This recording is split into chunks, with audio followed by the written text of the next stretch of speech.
It was 40% off, and I'm pretty sure I blacked out while I was there.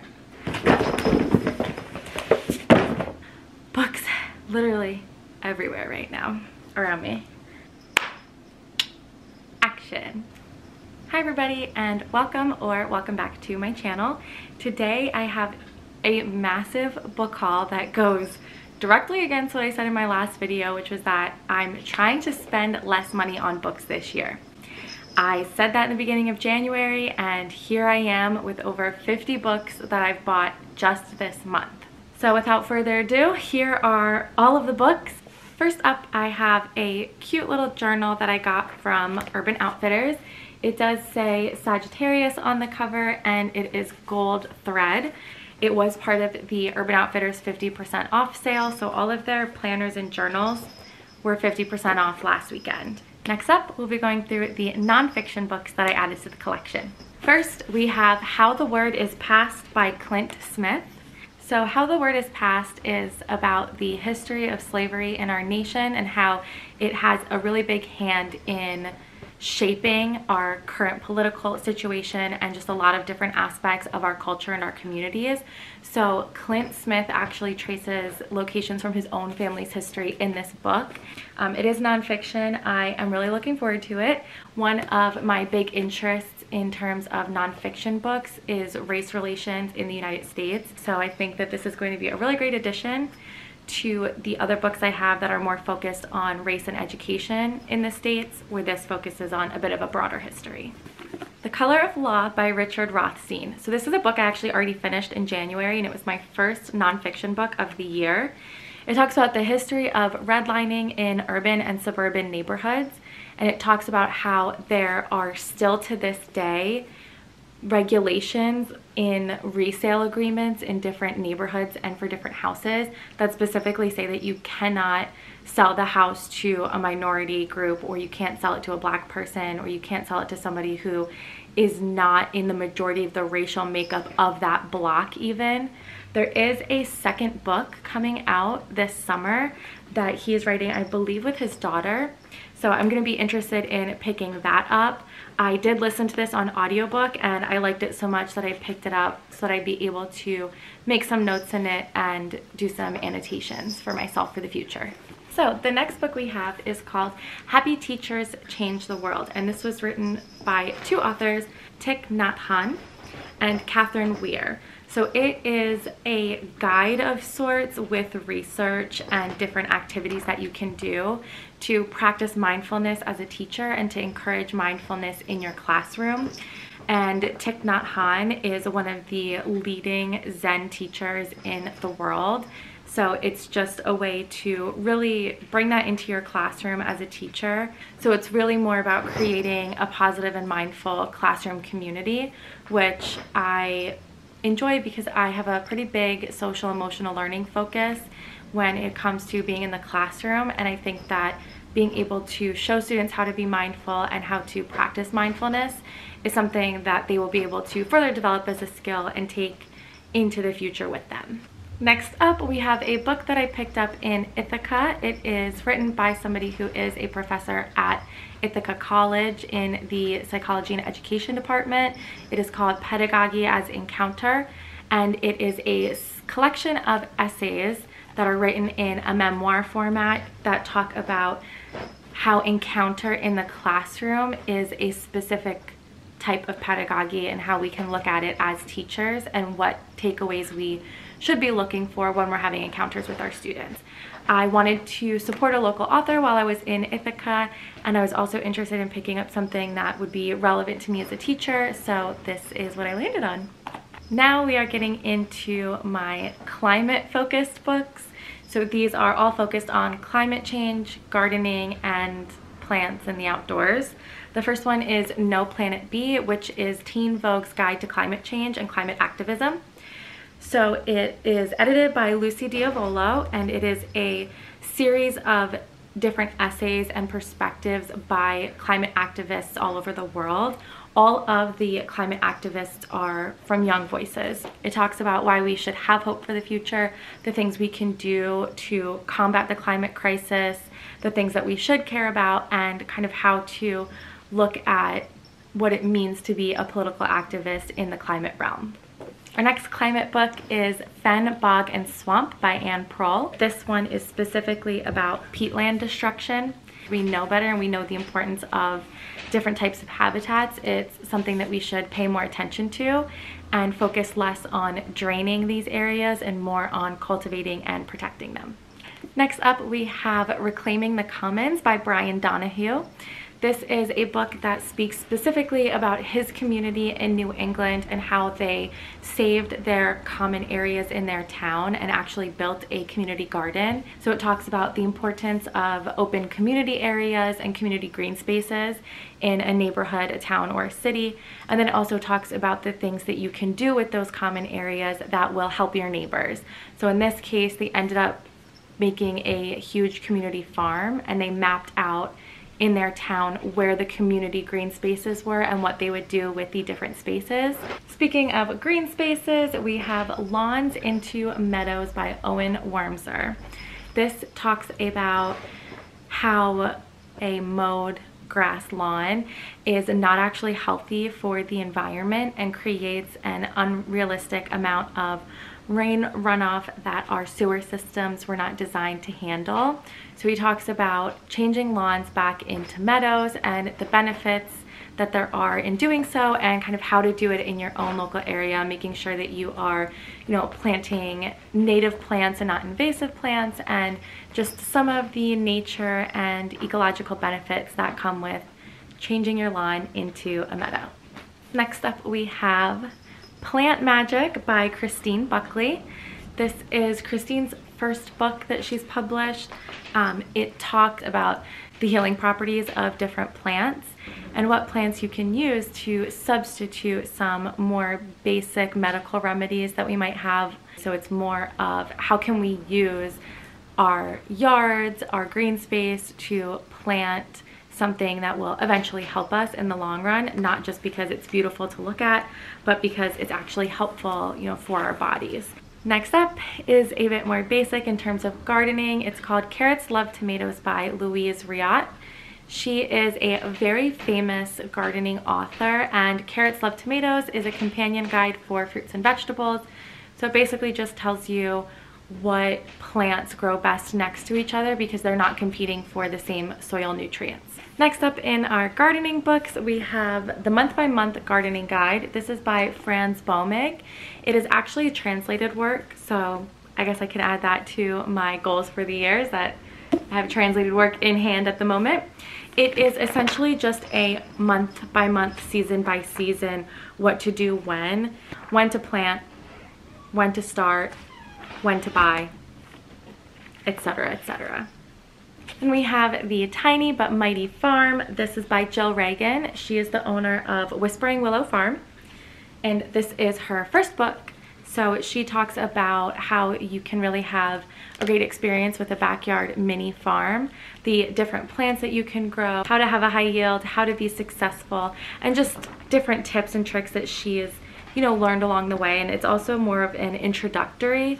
So a lot of common questions people have in the beginning, like, what's a cover crop? What am I supposed to do in between? Can I plant these two plants next to each other?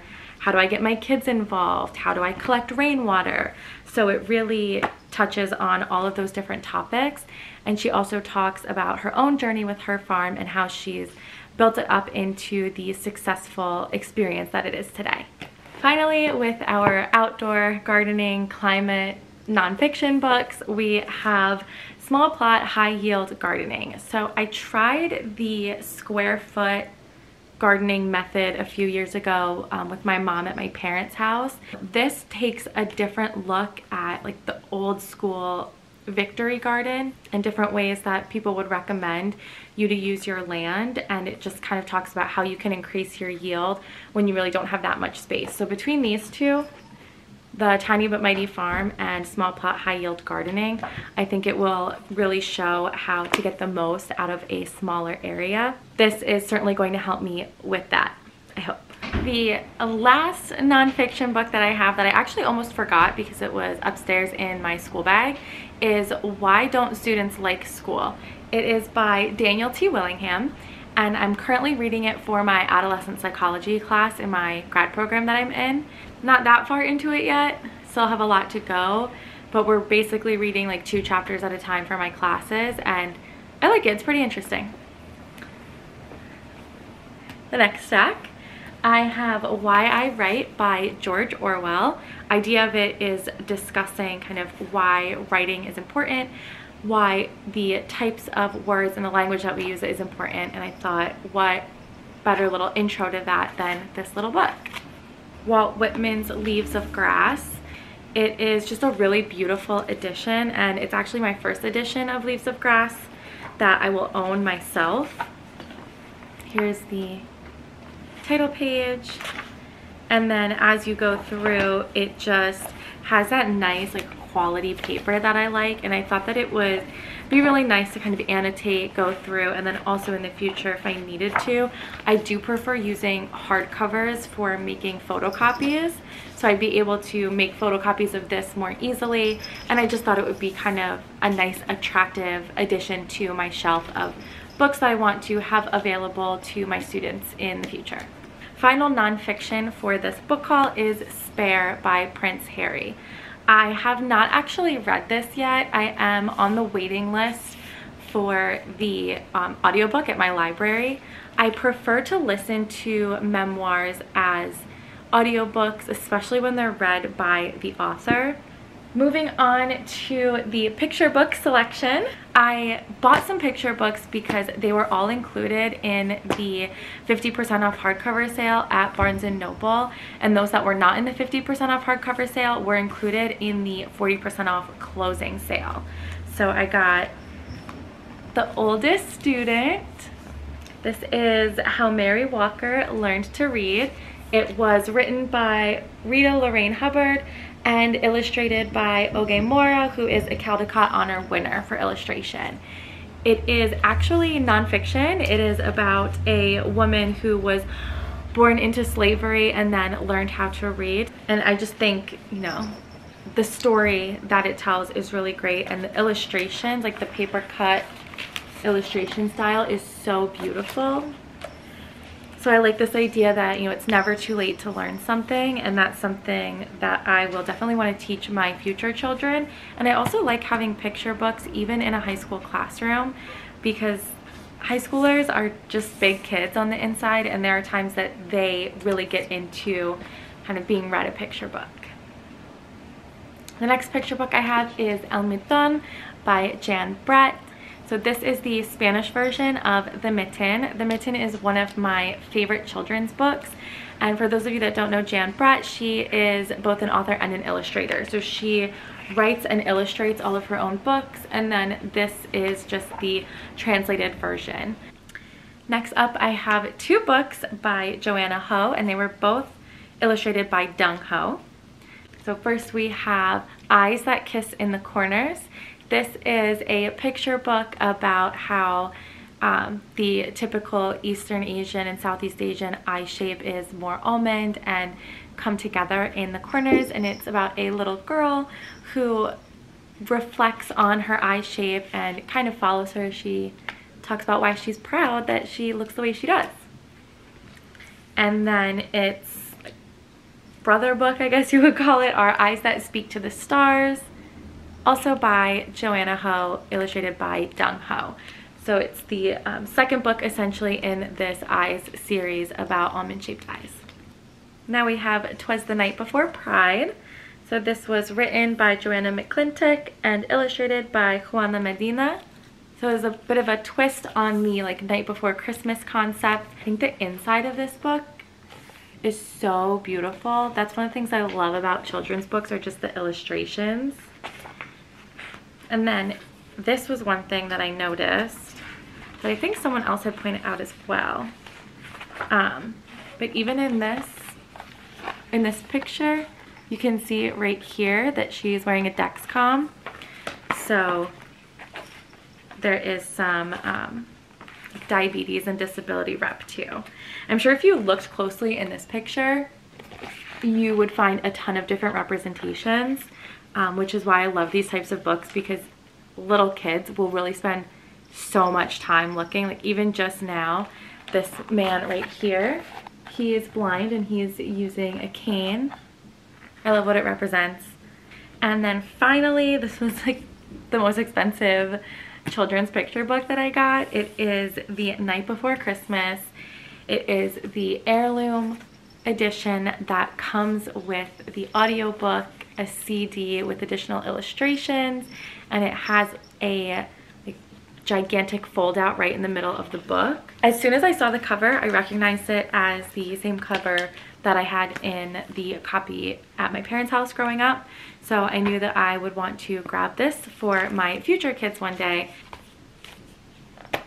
As someone who celebrates Christmas, this was a really great find for 50% off. Whew.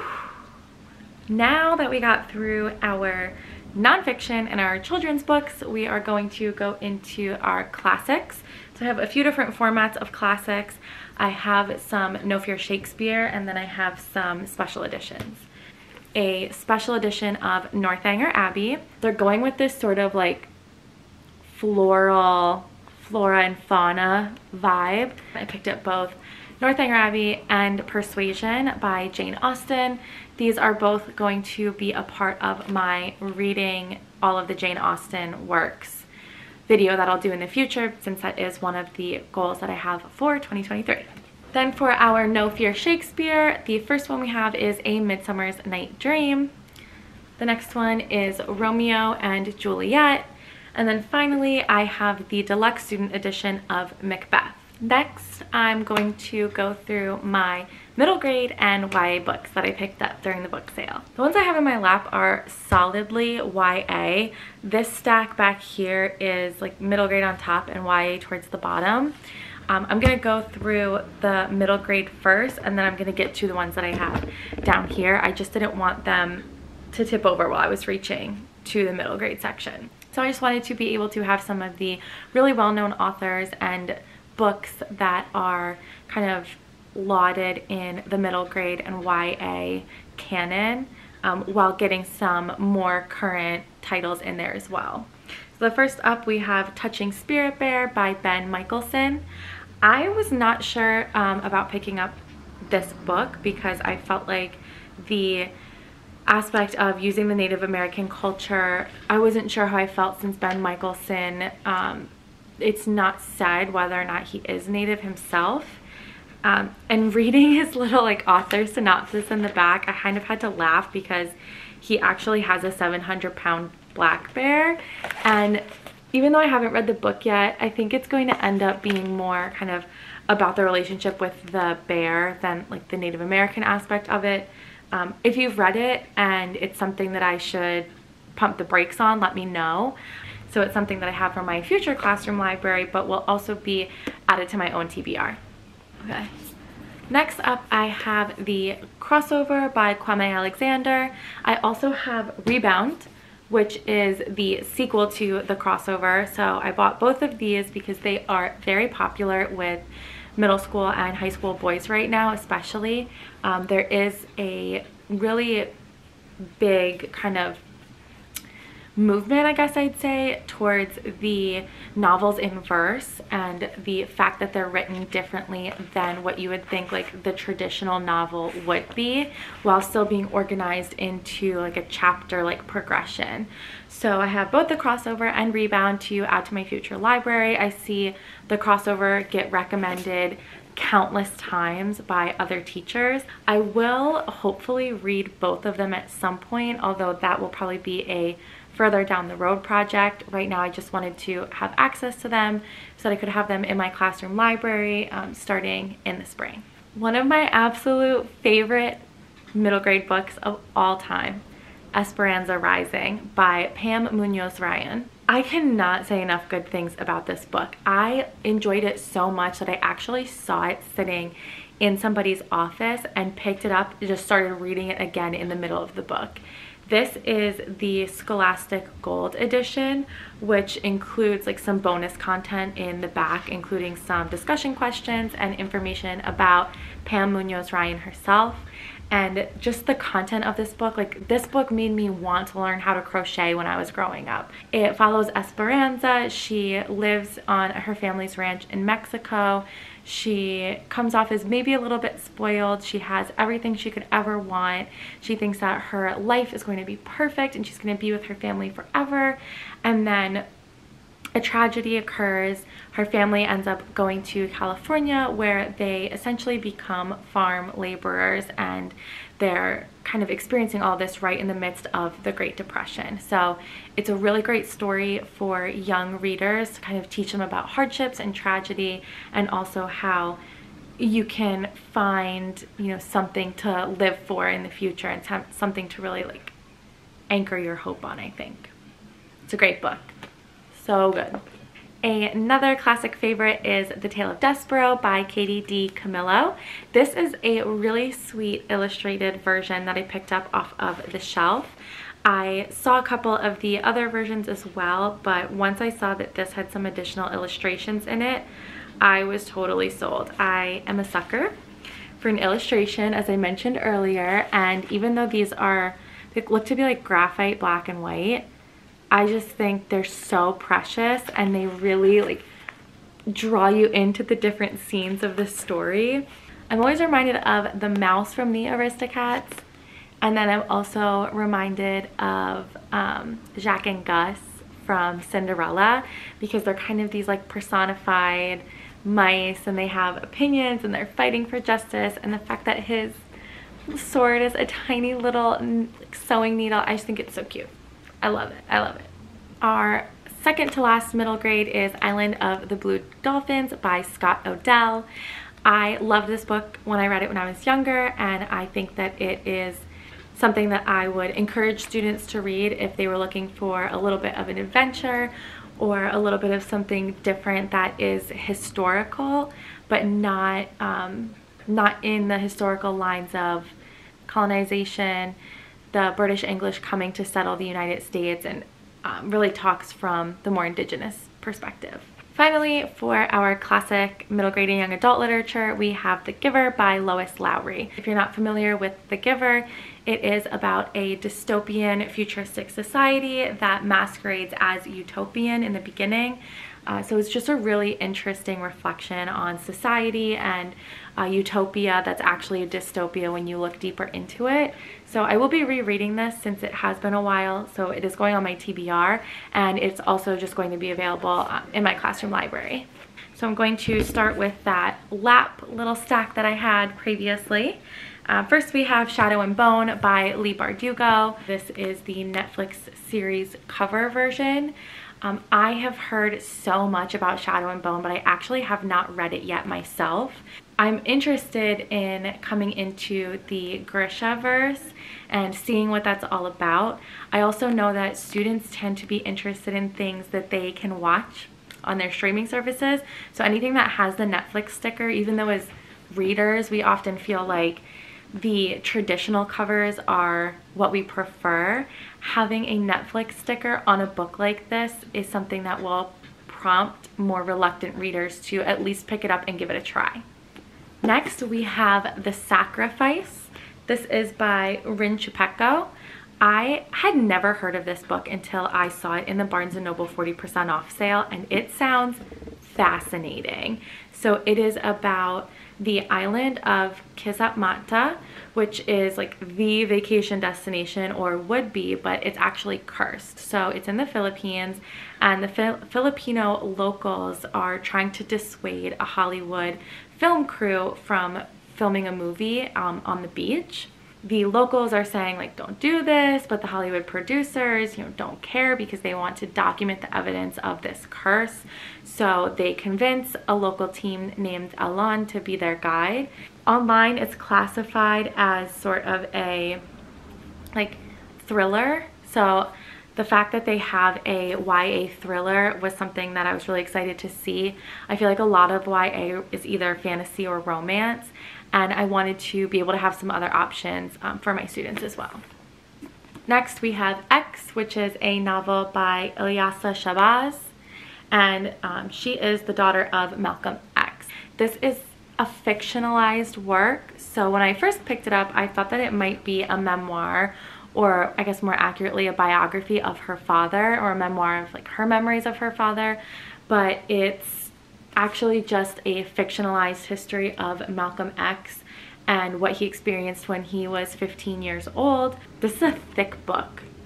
Next we have Hey Kiddo, which is a graphic novel that I read about 5 years ago. I really like this book. I don't typically enjoy graphic novels all that much. This was the first one that I read and I enjoyed it way more than I thought I would. It's written by Jarrett J. Krasoska and it is actually a memoir about his life. It is a book that will change you and that you will continue to think about in the future. Highly Suspicious and Unfairly Cute by Talia Hibbert, which is her newest release and her first book, I believe, that's a young adult romance specifically. So I picked this up because the main male character struggles with OCD and I have OCD as well, so I thought that this would be a really interesting look into how a character with OCD is written. And then it's also kind of like a friends to enemies to lovers situation, and enemies to lovers is one of my all-time favorite tropes.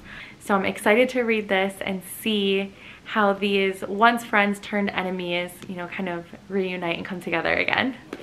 Now we have Pumpkin, which is so cute. I mean, look at this. Look at this, it's so cute. So Pumpkin is written by the same author that wrote Dumplin'. Dumplin' was on Netflix a few years ago and so good, so good. So Pumpkin follows our main character, Waylon Russell Brewer, who is a fat, openly gay boy who is stuck in the small west town of Clover City. The tagline of this is basically like prom is a drag, and it kind of becomes this like drag show, experiencing like the power that comes with being your true authentic self. Another young adult romance we have is New Year's Kiss. This one is by Lee Matthews. So this follows Tess and her sister Lauren. They are spending the week after Christmas, so that time period between Christmas and New Year's, at a ski resort in Vermont. Tess meets Christopher in the lobby. Things begin to heat up. She comes up with a bucket list of things she wants to do before the new year, and he helps her with that. So we'll see how their relationship starts and where things go. It sounds like it might be like a friends to lovers or a fake dating potentially, so I'm really excited about that.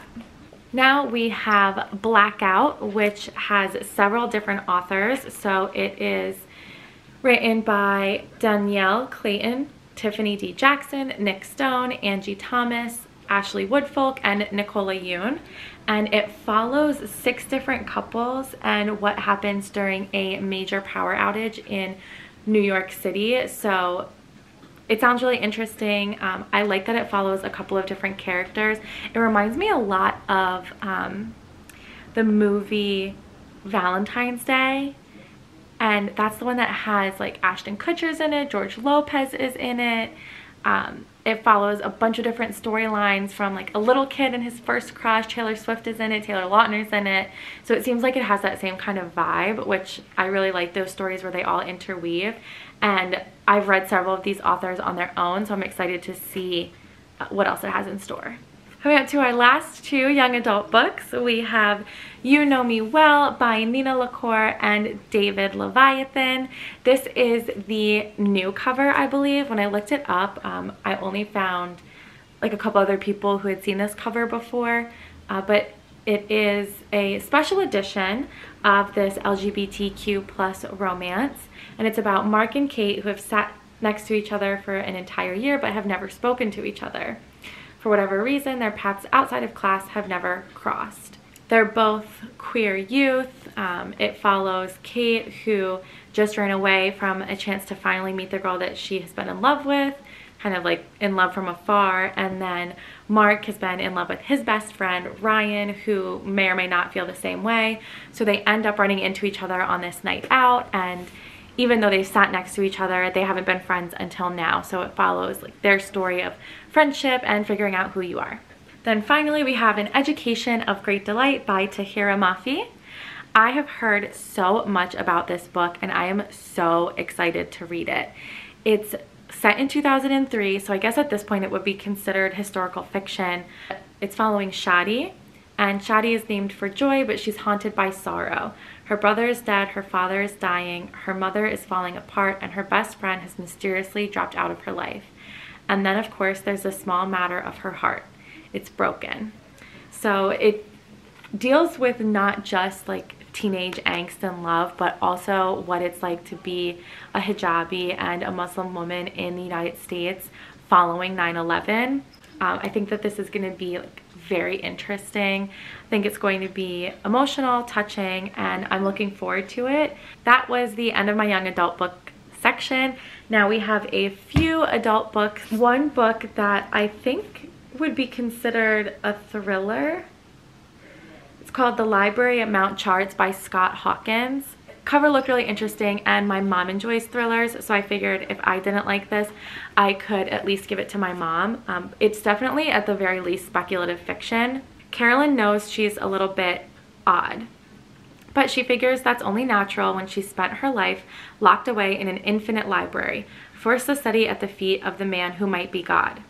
She's seen her share of terrible things in those years and even died a few times herself. Steve tries hard to be an ordinary guy, and he's been doing a pretty good job at it until Carolyn shows up in his life with a tempting offer: a pair of red rubber galoshes and exactly $327,000. Soon he finds himself swept up in a war waged on a scale he can barely comprehend as powerful forces battle for control of the library and the future of the universe itself. Seems interesting. Again, I know it's something that my mom will be interested in at the very least if it's not something that I end up reading for myself. So I might give it to her pending how I feel once I get started. Our other non-romance book that we have, well, it probably has some romance in it, but it's not a romance book, is The Stardust Thief by Chelsea Abdullah. This is about a woman named Luli Al-Nazari. She is known as the Midnight Merchant. She ends up kind of saving the life of a prince and then getting involved with the Sultan, and then somehow talks about her own dad and gets blackmailed into finding a magic lamp, and she has no choice to obey the Sultan or else she will be executed. It is the first book in a trilogy, so the trilogy is called the Sand Sea Trilogy. This is book 1. Beautiful spine, beautiful cover. It sounds so interesting, and it says, in a world where story is reality and illusion is truth, Luli will discover that everything, her enemy, her magic, even her own past, is not what it seems. Now for our romances, I'm going to start with my book of the month that I got this month, which was Lunar Love by Lauren Kung Jessen. It was very cute. I enjoyed it a lot. I thought it would be a little bit different when I was first reading it, and I also wish that it was dual point of view. I think I said that in my review that I would have enjoyed it more if it was dual point of view. I did enjoy it overall. It was a fun read. It was a quick, easy, light romance for me. If she put out something in the future, I would definitely read it. I liked the banter that the two had with each other. The enemies to lovers, I liked that there was the addition of competing businesses. So that's something that I thought was kind of like a fun twist on more of a classic trope that we see. Season of Love, which is an LGBTQ plus romance that we have. It is a holiday romance, which I absolutely love. It looks like it'll include both Hanukkah and Christmas because there is, I'm not sure if you can see, there's a menorah on the cover as well as a Christmas tree.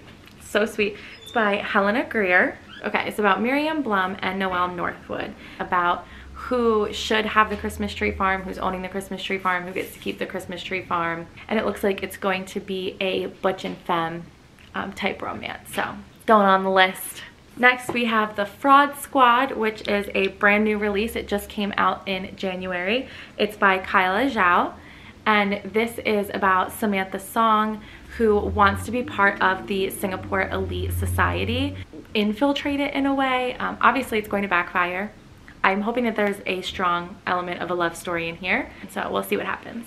The next book we have is The Holiday Swap. So this is about a chef named Charlie Goodwin and then her identical twin Cass.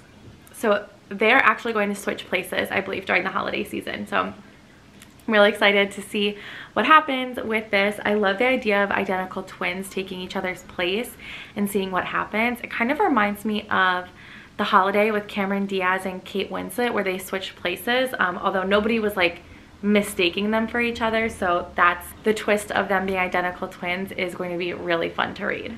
Then we have the rom-com agenda. This sounds so cute. It's written by Jane Denker. So this is the story of Leah Keegan. Eli's trying to win back his ex-girlfriend. Leah is like being his guru through changing his like style and making this like cool suave guy. Obviously these two are going to have some flames between them. So I'm thinking this is going to be sort of like a friends to lovers or like a forced proximity. They decide to work together and then things escalate from there. I love books like this. It says it's a slow burn, and the last slow burn I read was not a slow burn. So I'm hoping this really is what it says it is, because I like slow burns when it comes to my contemporary romances. Nobody's Magic by Destiny O. Birdsong. This is a story that follows 3 albino black women. There's Suzette, Maple, and Agnes. And it follows the 3 different stories of them. So Suzette is about a romance, Maple is about her mother who was murdered, but then she reconnects with a man named Chad. And then Agnes's story is about attracting the interest of a lonely veteran and somehow convinces himself that she is like this magic that he needs. So this is talking about social and racial histories and boundaries, and it's a testament to family. I think it's going to have some really interesting social commentary on what it means to be black in America and what that looks like when you're not seen as like visibly black because these women have albinism. So this is going to be so interesting. Shonda Rhimes shouted it out on the back, and I love her stories. So I think that this is going to be a great addition to my shelves for this year. That is it. That is the end of my book haul for the month of January. I know what you're thinking. You're thinking to yourself, didn't you just say, Jessie, that you did not want to spend this kind of money this year? And the answer to that is yes. Yes, I did in fact say that. And I also said we can always make it a goal for next year if we need to. My goal is to read most of these books this year. The gardening books I have more as reference, and the picture books are definitely for my future class and my future children. However, all of the young adult and the adult books are books that I picked up and was immediately interested in reading. If you have read any of the books that I hauled and you thought they were amazing, let me know. If you've read them and you want to warn me to stay far away from them, please let me know that down below as well. With that being said, I do want to acknowledge that a good handful of these books are published by HarperCollins, and on Wednesday, HarperCollins workers will have been on strike for 50 days. I do hope that the strike comes to an end relatively soon and that the workers are satisfied with the offers that are made to them. If there's anything else that I should pick up for the year, or if you have suggestions on how to not buy as many books, please let me know. Clearly, I need help with that. As always, stay safe, make good choices, and have a great night. Bye.